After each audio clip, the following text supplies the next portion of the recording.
Today, we're unpacking a really phenomenal, deeply human story of resilience drawn straight from our sources. It's an explainer about something, well, something we pretty much all dread. Actually, studies show people fear public speaking even more than death. The absolute terror of just failing in front of everybody. But before we get into the nuts and bolts of his incredible recovery, I want you to drop everything for a second. Seriously, put yourself in a very specific, absolutely terrifying moment. The entire classroom laughed. Just imagine the visceral devastation of that exact second. Young Daniel is standing at the front of a packed university room. His hands are literally shaking. He tries to speak, and his voice just cracks completely. In mere seconds, years of quiet confidence completely collapse in front of everyone. And oh man, it gets worse. Some students actually pull out their phones and start recording videos. Others are whispering, smiling. And that humiliation, it didn't just end when the class was over. It followed him through the hallways like a dark shadow. Okay, let's dive into this. Section 1, the public humiliation. So, before this awful moment, Daniel was kind of the quintessential invisible kid in almost every room he walked into. He wasn't unintelligent, and he wasn't weak at all. He just observed people rather than speaking up, hiding these massive, secret ambitions. But his environment didn't exactly nurture those dreams. His dad firmly believed in, realistic living, and he'd frequently tell him, dreams don't matter without money. Life is hard for ordinary people. Growing up hearing those sentences constantly, on repeat, Daniel's ambition was just slowly suffocated by fear. He started to overthink every single interaction, every little mistake, and he became utterly terrified of embarrassment. But despite all that fear, he still secretly believed he could do something meaningful. Which brings us to the inciting incident, the college business competition. Daniel joined, really hoping to finally prove himself to the world. He prepared obsessively for weeks. But the very moment he stepped onto that stage, his anxiety violently exploded. His mind simply froze. The words completely disappeared. And as we established at the beginning of this explainer, he basically became the absolute joke of the week across the entire campus. Section 2, the darkest period. Now, this wasn't just a bad day at school. The humiliation completely broke him emotionally. He stopped going to his classes. He stopped speaking to his peers. Everywhere he walked, he imagined people remembering his massive failure. So look at this downward spiral. It started on presentation day, where he was humiliated publicly.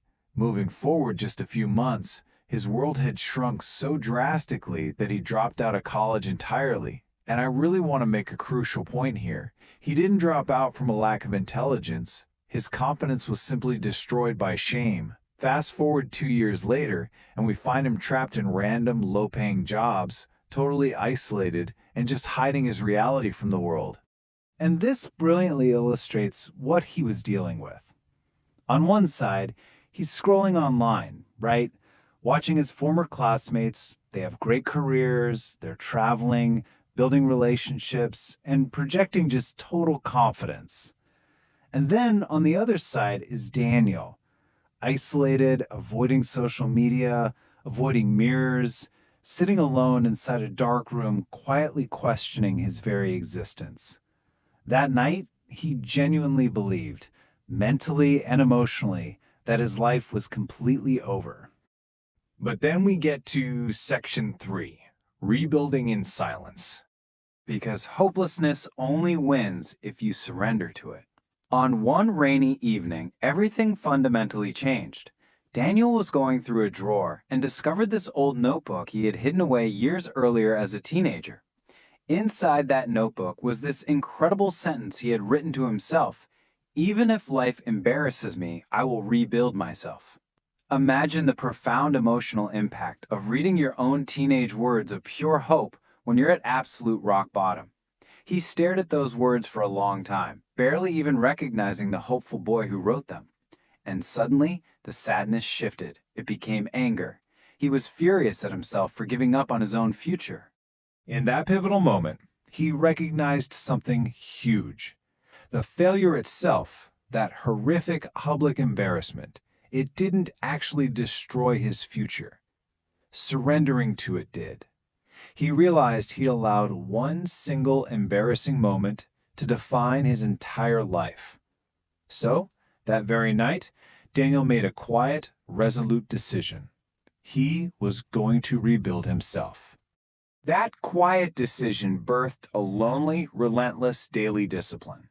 Wake up early, exercise daily, read books, study communication, practice speaking alone. At first, it felt completely pointless because externally, his life still looked totally broken. But internally, the foundation was being poured. Because mindset always changes long before reality does. Then, after deeply studying successful people, he had a massive epiphany. Trees grow underground long before becoming visible above the surface. Think about how incredibly powerful that realization is. When he was sitting alone, exhausted after a long shift, questioning if his unseen efforts even mattered, this thought gave him immense strength. He stopped chasing fast, visible validation. He realized human growth works exactly like that tree. He was building real, unshakable confidence through quiet endurance. Section 4. Facing fear again. Fast forward 2 years of this quiet, underground growth, and an unexpected opportunity suddenly pops up at a local community center. They desperately needed a volunteer to mentor teenagers who were struggling with confidence and public speaking. It forced them to confront a core logic. Avoiding fear strengthens fear. Facing fear weakens it. The thought of public speaking still terrified him completely. Those old humiliations haunted him secretly. But he knew that if he ran away again, he'd just be feeding the monster. So, despite his intense anxiety, he said yes. He accepted the opportunity.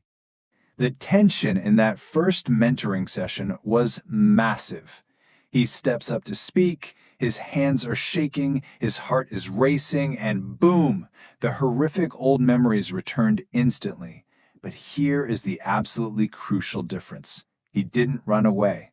He stood there and continued speaking. And because he wasn't trying to be some perfect, polished presenter, he spoke with raw, genuine honesty about his own pain. And guess what? Nobody laughed. Instead, they listened carefully, connecting deeply with his vulnerability. After one of those regular sessions, a teenager walked up to him quietly and delivered this quote: "You make me feel like failure isn't permanent." Wow. Just wow. This quiet comment brought Daniel's entire agonizing journey full circle. The exact words he so desperately needed someone to tell him years ago, he was now providing to the next generation. The pain he survived had officially become his ultimate purpose. Which brings us to Section 5, the real lesson. Now, I want to break the fourth wall for a second and talk directly to you. We've just walked through Daniel's highly cinematic journey of recovery, but this explainer isn't just about him. It's about your own setbacks and your own dark moments. So the crucial point drawn straight from our sources is this: public failure is just a single moment in time, but private growth creates lasting transformation. Human beings are far, far bigger than their worst mistakes. The very moment Daniel stopped identifying himself by his worst public failure, his entire life changed. If you're trying to overcome a bad chapter right now, the path forward is clear. Rebuild confidence, rebuild discipline, rebuild identity. I won't sugarcoat it. This process is painfully slow. It's going to happen one small, lonely step at a time. But it is exactly this private, unseen growth that ultimately creates massive, undeniable public transformation. And here is where our narrative gracefully concludes.